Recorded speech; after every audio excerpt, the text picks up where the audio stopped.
Hey, everybody out there watching from YouTube. We are going to be discussing Google Forms today. It is a very, very powerful tool within um, at a district level, but also in the classroom level as well. It took a ton. It took a ton of grading time away from me when I was in the classroom, and also just data collection, and that we can sometimes get bogged down with all the paperwork and demands that we have as educators. And so I'm going to go ahead and we're going to get started. I am going to go through this. The one bad thing about YouTube Live is the only way that I can see you or communicate with you is through the chat feature.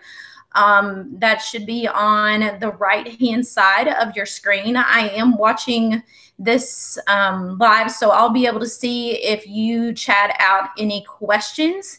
If for some odd reason it won't let you chat, I'm going to go ahead and show you how to make sure that you can chat if you need to ask questions.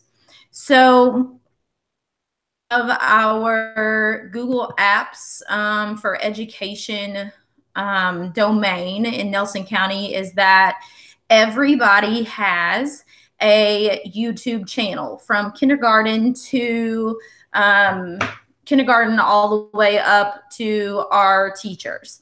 And so that is something that obviously is very nice. However, if you've never activated yours, that is what you're going to have to do in order to get the chat feature. So you should see your logo or face up here. If you do not, or if you've never officially created your YouTube video or your YouTube channel, then you will need to do that by clicking your face and going to where it says My Channel. Yours will have something that says My Channel. I'm actually in the dashboard right now, but you should see where it says My Channel, and then creating a YouTube channel is just as easy as just pushing the button Create. So go ahead and do that so you can have the chat feature. You're just basically signing into YouTube. So YouTube can recognize who's chatting here. So I'm going to go ahead and talk to you about where to find the materials for today. So you're going to find it in our NCS extension that lives up here next to your search bar, or as the official term is called an Omnibox. So you will click on that extension, and there's one of two places you can find it. Obviously, where it says monthly meetups, you can click that and it will take you to a folder. And when you click that, like I said, it will take you to a folder and you can get to the Google Forms slide deck that I'm going to be going through today right here. Get it that way. However, we just launched, or I just launched our website. And so you can also get it through the NC extension to the website. And then it is the comment bubble. And there's a choice of monthly meetups. So you would just click here and then click the comment bubble, and it will take you to our website. And then you will see where it says professional development, monthly meetups. It is the very last monthly meetup. If you have been unable to attend our monthly meetups, a couple of them are digital, and so you can actually watch those. But I also have all the resources listed here. But if you scroll down to the very bottom, you'll see our slide deck for today. So let's go ahead and jump into Google Forms. I love Google Forms. I'm not going to lie. Like I said, it was a game changer in my classroom. And I'm going to have you do, if you need PD credit, you can get PD credit for being here and spending this hour with me. It probably won't last the full hour, but you'll get an hour's worth of PD credit. So go ahead and sign in. If you don't need the PD credit, then don't worry about signing in.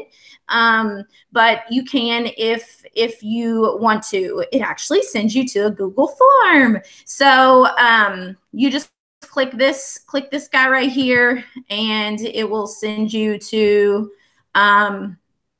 professional development form.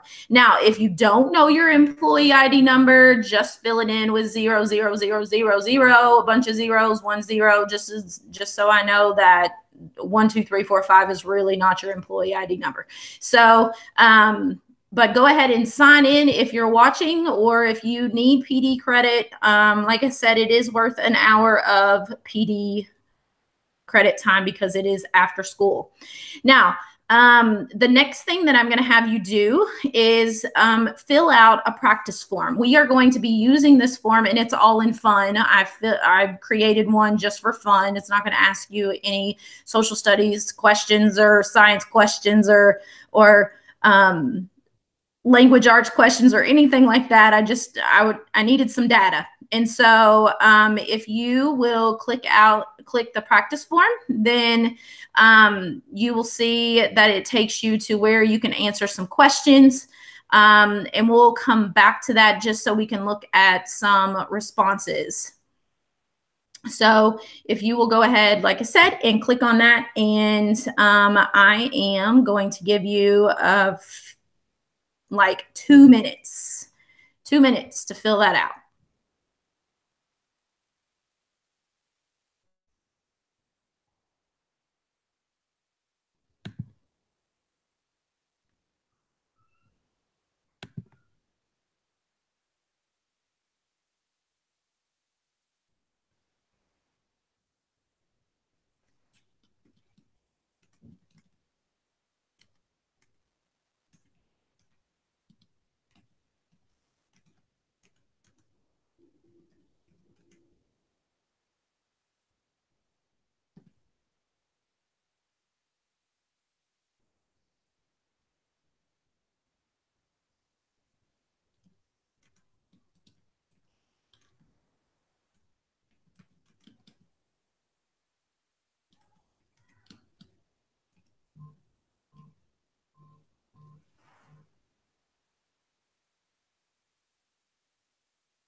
I should have played some music in the background.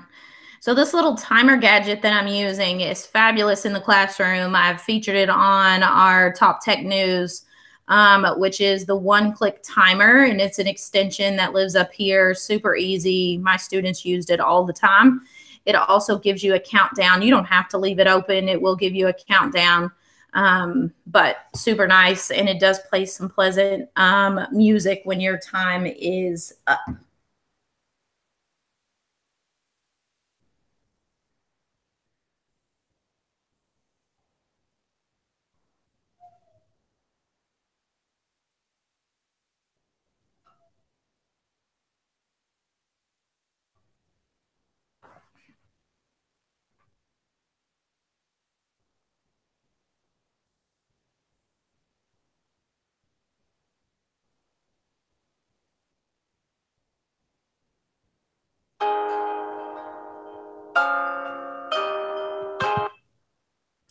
All right, so that was our 2 minutes. So if you didn't get a chance to finish that up, you can go ahead and finish that up while I talk about our next slide, which is what is the purpose of Google Forms?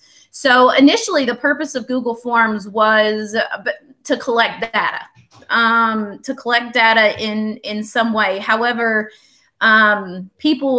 educators were not settle just to use it to collect data. So now it's used for differentiation, it's used for communication, it's used for so many different ways beyond just the fact of collecting data.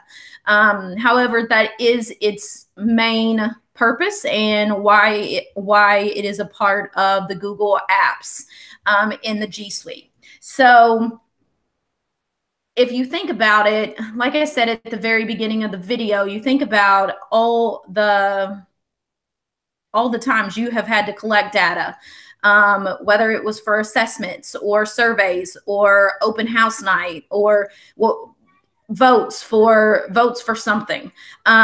Google Forms can do that for you, and you're not wasting your time counting votes or grading things. Google Forms can do that for you. So let's go ahead and we're going to dive into Google Forms. So let's talk about the features of a Google Form. So what I'm going to do, these are the things we're going to talk about. And I have just a sample demo Google form that we are going to basically create. And so I am going to do this at the basics first, and then we'll get into the more advanced features of Google Form. So the types of questions are going to be listed right here. You'll see that right now it is on short answer. However, when I click that short answer word or the drop down, you will see that I have quite a few different choices for questions. So let's talk a little bit about some of these. Obviously, short answer, it's not going to go beyond or show the kids a ton of more room other than what you see right here. Paragraph is like your long answer. It could be answering an open response question or extended response question or whatever. Then you have multiple choice, where obviously it's just like your ABCD kind of or test. Checkboxes mean that you can answer more than one question, or more than you can choose more than one answer. And I always taught my kids to look for the square, because that means that they need to choose more than one. If there was a square, it may say select two or whatever. A drop down shows only one, but it is literally a drop down menu where you get to choose what you want your choices to be. And then when we get into the file uploads and the scales and the choice grids and all this stuff, as much, that doesn't mean that they're still not available for us to use. One thing that I really like is the date and the time. So I could click date right now, and it's going to force them to enter a date as they fill out this Google form. So those are the basic types of questions. One thing that a lot of people do not know, and I'm getting ready to blow your mind, is that you can actually copy and paste into a Google form. Now, I'm not talking about you can just copy a question and paste it into the Google form. Like, you can actually copy and paste the list. So one of my notes that I keep in Google Keep are our schools in Nelson County. And so what I do is, if I need to know what school you are from and I'm sending out a survey or whatever, then I just copy these. And then I come down to, let's say the question is school. And I come down to option 1, and then I just paste, and there they all are. So you could do this with your students' names, which is normally what I would have done with students' names, or I guess answers to test question. So that is something that a lot of people do not know, that you can do that, but it is another one of those time savers. Now, when you want to, when you're finished with this question, you can do a couple of things to modify it. So you can duplicate your question. You can also delete it if you're like, no, I just need to start over. You can make it required, where I know that you guys have filled out Google Forms, and you see the little red asterisk there. So you can make it required. They cannot move beyond that question with, they can't submit it without going back and answering that question. 3 little meatball guys down here give you some other choices. I really like this when we're talking about options, which is to shuffle the order. So each kid could actually have a different order, and that helps with, you know, the whole copying saga, and you trying to be an investigator along with your other hats that you have to wear during the day. You can add a description. So like if I wanted to add a description to this saying, choose two. However, notice these are circles, so that wouldn't be really fair to my students. So I would need to go in and change them to check boxes. And so just do anything to my options. However, I have that description there. It's just more detail about the question. And so that is how to add a question. Now, you'll notice as I scroll down through here that we can actually add images to our options. So talking about, obviously, I mean, this Google Forms can be filled out all the way from kindergarten to 12th grade, but this was a really cool add-on that Google added on, I guess last year, maybe the year before, but being able to add an image as an option. So if I click add image and we're taking a test maybe, and it has the letter A. Let's pretend we're in kindergarten and it has the letter A. And the teacher says, which one of these pictures shows something that would start with the ah sound? And so what you could do as a teacher is you could actually go to search. And when you search, you can search Google right here. We find the picture of an apple and we select it. Now it becomes one of my choices. So I don't have to have text there. I don't have to have text there. It's not going to show up some funky little, it won't show up as some crazy line that the kids are like, what's this line for? But anyways, and so just keep that in mind that you can add images for options, and which is a great feature for math, for lots of different reasons. All right, so we're going to go ahead and move on. So let's say we're finished with this question. To add another question, you just click the plus button up here, and you'll notice a question pops up. Let's say, oh man, I forgot to ask their name. So I can move questions around. So there are, it's a 2x3 little array here that I can just drag my question up. And so I can the order around for questions. Now, when you'll notice when I click name, it automatically answer text. A lot of times it will suggest which one that you use. So like if I write on a scale 1, 2, 5, and you can see it already moved to the linear scale. Pretty neat little, it's trying to be smarter than you feature of Google. So that is a question, and also how it predicts what type of question it writes. So just keep that in mind too. Let's say we want to add a title or description. We're going to a new part of our form, a title and description, and it looks really nice when we're actually filling out the form. I'm just going to name this title practice, and then notice that that is optional. Notice this is not a question. I have no choices. It's not going to show up as a question. It's actually going to be a little flag or label. It almost reminds me of the little Post-it notes that you use to bookmark stuff when we actually view our form. You can also just add an image if you want to add just an image, not necessarily as an option, but as your question. So I could type in Abraham Lincoln and then ask the kids. So here's my image. And then maybe add a question and put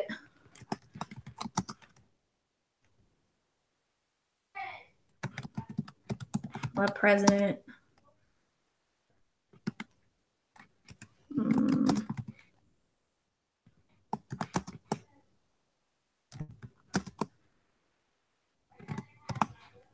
So I can I can also add images.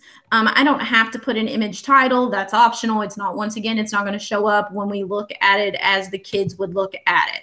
So here I would have the answers. So I would have all the answers, and then the kids would choose whichever answer they felt like was the correct answer.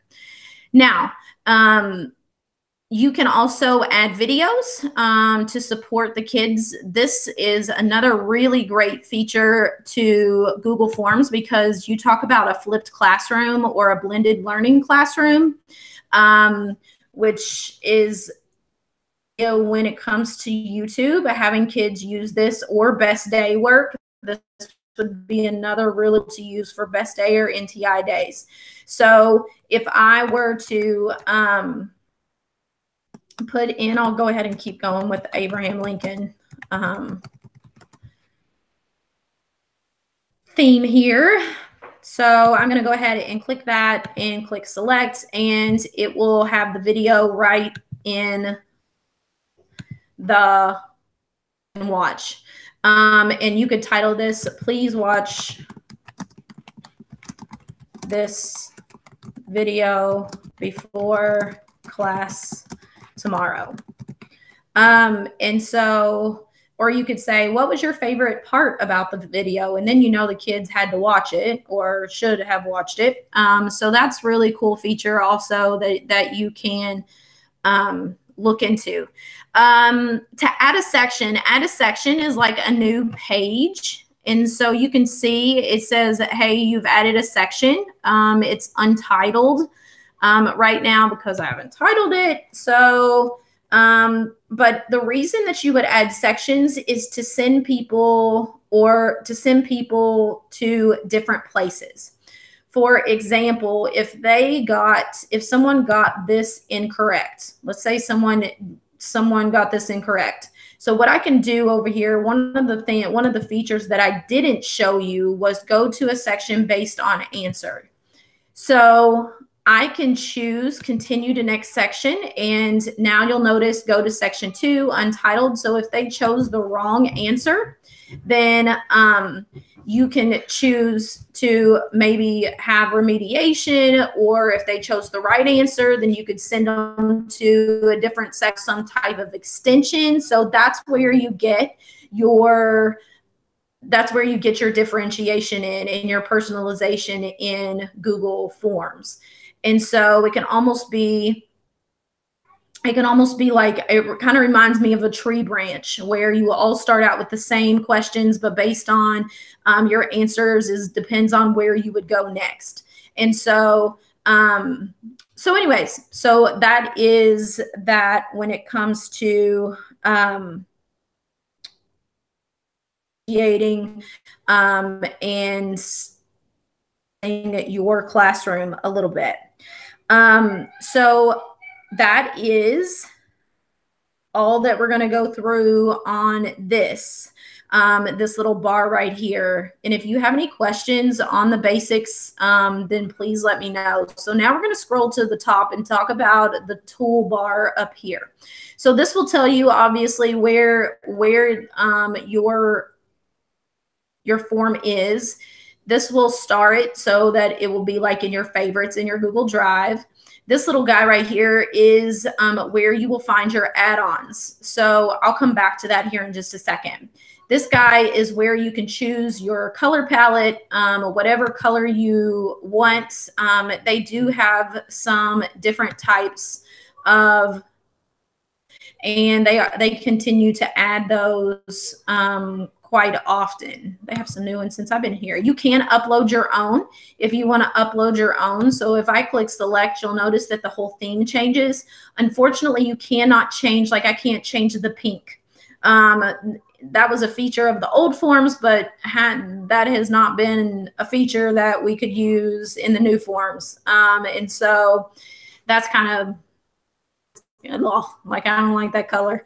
But anyways, so you can change the color and make your form cute, so it's not or test appropriate, not just cute. So the eyeball is obviously where you would preview the form that you're creating. So this is what whoever is going will see. And so you will see that everything that I added is there. The reason that it says next is because of we added another section. So it's just like you would turn a page in a book. And so, but here's your YouTube video that they can watch right in the Google form. So let's go ahead and let's get back to our little toolbar up here. So this is obviously our settings wheel. A lot goes on in the settings wheel. This is probably where I spend the most time up here in this toolbar. It's always good to go ahead and collect their email addresses. So I normally, just out of habit, make that. And another really great thing is that a lot of times I would forget to put a place for their name, and then they would take their quiz or their assessment or their survey or whatever it might be, and I wouldn't have a clue whose it was. And so I made that mistake a couple of times. So anyway, so you can have it collect their email addresses. You can have it limit to one response. And then edit after they submit it. You can have them do that and then see the summary charts and text responses if you want them to see those. The presentation shows a progress bar, like how many pages are they through. You can shuffle not only the options like I showed you to do with the 3 little meatballs, but you can also shuffle the questions. So each kid's question will be in a different place. So I really like that option as well. And then the confirmation, you know, when you hit submit, it'll say your response has been recorded, but you can personalize that to make it your own. So that's just a so this actually is where the grading comes in. And so under quizzes, you would choose to make this a quiz, and you have 2 options. You can release the grade right after they get finished. So like if it's cut and dry, real quick, formative assessment, A, B, C, D, multiple choice, choose to, and they either get it right or wrong, no gray area, then obviously send it straight after. Let them see what their grade is right after. However, if there are short answers or if there are extended responses, then you would want to make sure that you saw those before you gave them the points. So if I say immediately after each submission, and then it says respondents can see, and you'll notice all of these are checked. So I'm going to actually save that, and I'm going to show you what happens to my questions. So these 2 questions, they can't get wrong. Okay, let's pretend they can't get wrong. However, this one right here, they can. I can click this, and now you'll notice I have a brand new little blue guy down here that is answer key. So I can put how many points I want this question to be, and then I can also choose the correct answer.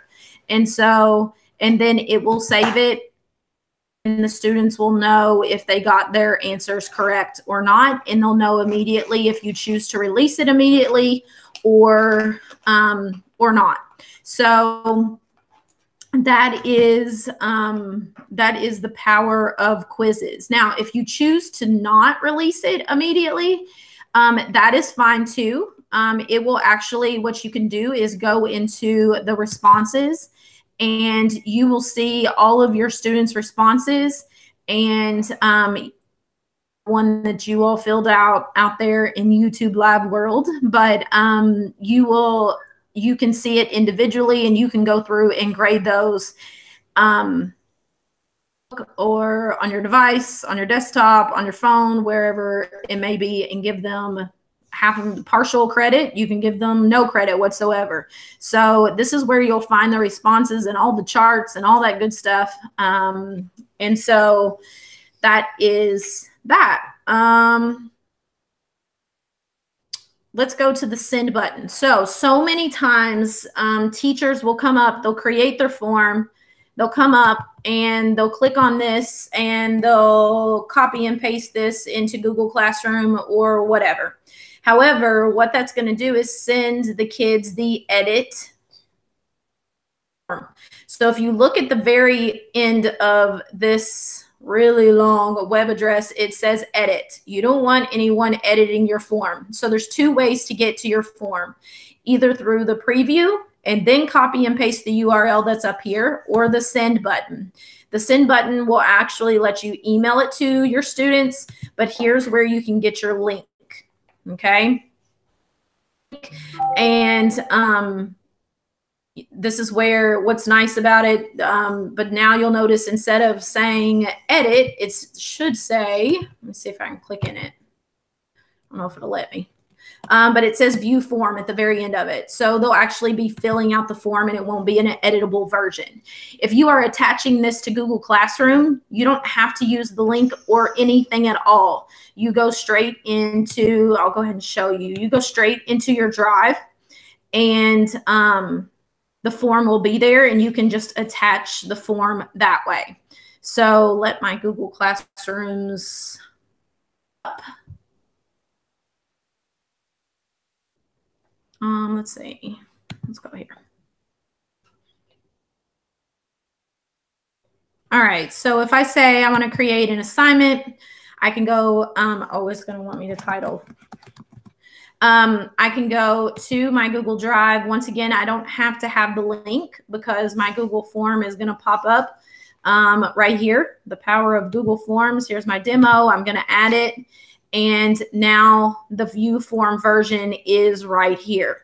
One thing that is, not even gonna lie, is now whatever the kids get on the form, it automatically goes into the Google Classroom grade book. What? I know. Hours because last year I had to look on one page, split screen one page, and enter on the other page in Google Classroom. Now the question that I always get is, does it integrate with Infinite Campus? Infinite Campus is not very friendly, and so right now there is not a way to import grades from Google Forms into Infinite Campus. So anyways, I would assign this and the kids would fill it out. So the easiest way to send or share a Google form. So let's head back over to the Google Forms. Just make sure that I go through everything. So the last guy that we're going to go through up here is our 3 dots or our meatball. If you want to send, if you create something that you feel like another teacher could use, then you can make a copy of it and send it, and it will not mess with your data. However, if you just send them the link, then their data will be with your data, and it could mess up depending on what type of data you're trying to collect. It can mess up your collection. So keep that in mind as you are sharing Google Forms. You can add collaborators just like with any Google app, and collaborators will be able to edit the form or view the form depending on what you set the settings on. And then this is where I told you we would come back to. So to get add-ons, well, first of all, let me start with this. Add-ons are, they enhance a Google app. So these add-ons are just for Google Forms, okay? So I would click Get Add-ons or Add-ons, and then I would choose which add-on I wanted. So use a ton of Google Form add-ons. The one that I like the most is Choice Eliminator, and it has its flaws, but the one I like the most is Choice Eliminator, and I'll tell you what you can do with it here in just a second, because it's pretty nifty.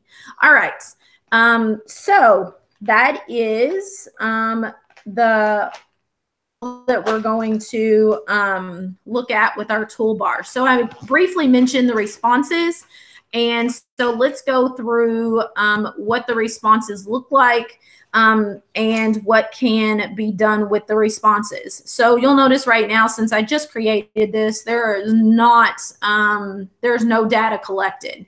However, I am accepting responses, so you can turn that off, and it will literally show up to the kids that you are not, or whoever, that you're not accepting responses from this form anymore. Once again, you can sort by whole class or individuals. And individuals, if you've turned on the quizzes, individuals is how you're going to want to see and grade if you wait to release their grades. The 3 will allow you to get notifications for new responses. So I use this especially when it comes to people filling out things that I need to know, but I don't have time to go back and check every form that I have out and going. So I'll get an email notification if someone fills out the form, which is another really, really neat feature. I can also download or print the responses that have been entered, and then I can also delete the responses if I need to delete them. It will feed a Google Sheet, which is really nice. So when I click the Google Sheet, which is this little green guy right here, I can click, say I want to create it. It's automatically going to create my headers, and you're going to see the headers across the top right here. So, and then you'll see all the kids' names. You'll see their email address. You'll see what their score was since I turned it into a quiz. And then you can actually manipulate this data and create charts of your own with this data. So that is a real quick run through of Google Forms. Let me go ahead and go through this and make sure that I've hit all of these. In what ways can I use Google Forms? So I've collected some different ways that you can use Google Forms classroom or within the district. And so you can click on these. They are links. So like this, vocabulary assessment, super low level, but they've got to know that vocabulary in order to understand the content. And so anyways, so that's just one example of what a simple one looks like for maybe formative assessment. And then we have surveys. You can obviously give surveys. So you can see any type of survey or data collection. This one is talking about ELL, and you'll notice that there are a couple of responses here. So it will tell you how many responses you have. So that will keep you kind of updated as well. Digital breakouts. Michelle Kell from Bloomfield Middle School today showed digital breakouts, and I actually had that in here. She could be doing this right now for me. So digital breakout actually uses something called response validation. And so the kids have to get the exact number or the exact word correct. One other way that I really like this is that you can password protect things. So just get this, like if I were to say, type in the password here, and then use the little three guys right here, response validation, and I say that this has to be the text, blah, blah, blah. So it's really, really, really, really cool way to password protect something if you need it to be password protected. But the kids absolutely love these digital breakouts. It takes so much energy and so much engagement in order for them to answer the questions. And you can see everybody got it right that was actually working on it. Oh, maybe not. Because it will not let them through. It will not let them through. So I'm looking at this to figure out what's different because it looks exactly the same. They may have entered something. But as I have responses, see this chart right here? So I can actually copy this chart and paste it into a Google Doc or a Google slide if I'm doing a presentation on some data. So anyways, so you can use this for digital breakouts. Open house night. Oh, all those forms. Open house night, any type of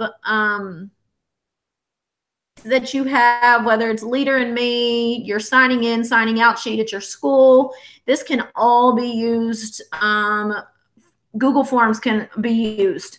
Please use Google Forms. You will see the show progress bar, what it looks like here.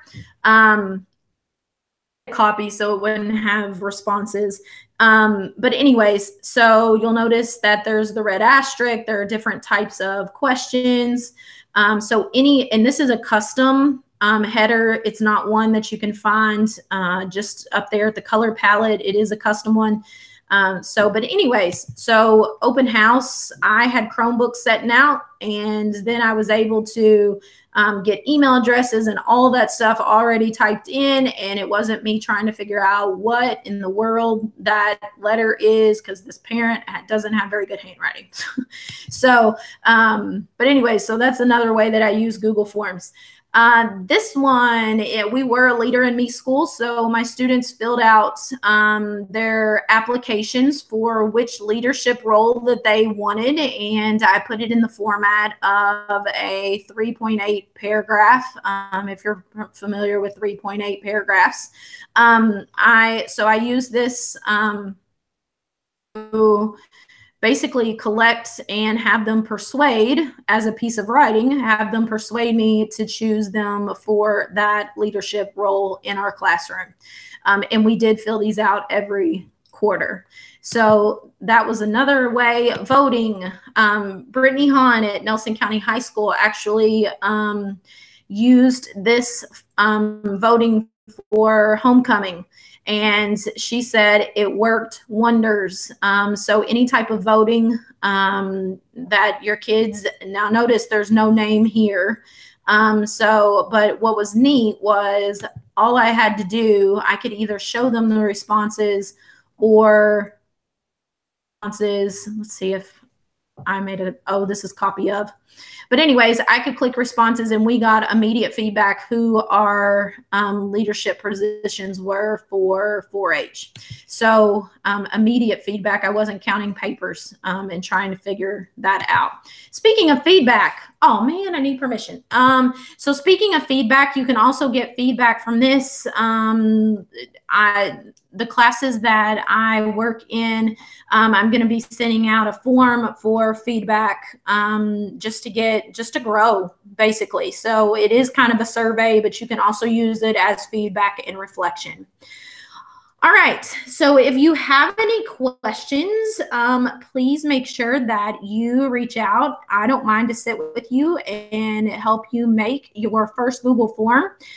These can be used for anywhere from warm-ups to summative assessments. And so all those different ideas, you can Google form uses, and it's crazy. There is a really, really neat resource that Google has put out, so that is linked there, that basically goes through exactly what I just went through, just in a website form. So, or a website about Google Forms. And so you can see it breaks down what does each button mean, what does each question type mean, and all of that fabulousness. So like I said, if you have any questions, please feel free to ask them. So let's go ahead, and we are going to and I know we had a couple people join afterwards, so I'm not for sure if they got the message. Oh, I've already responded. Good thing I have editing rights. So here you can see this was something, like I said, I just put together super, super quick. Now that I have responses, I can see what scores were, if somebody got things right or not right, and I'm able to copy and paste these graphs. So thanks for doing that for me. So once again, Google Forms, great, great, great, great, great tool, not used nearly enough for in our classrooms, but as we become as we become more apt to one-to-one, this is definitely something that we need to move towards. Less paper and more digital assessments. So thanks so much for joining me on this episode, or if you're going to be watching at a later time.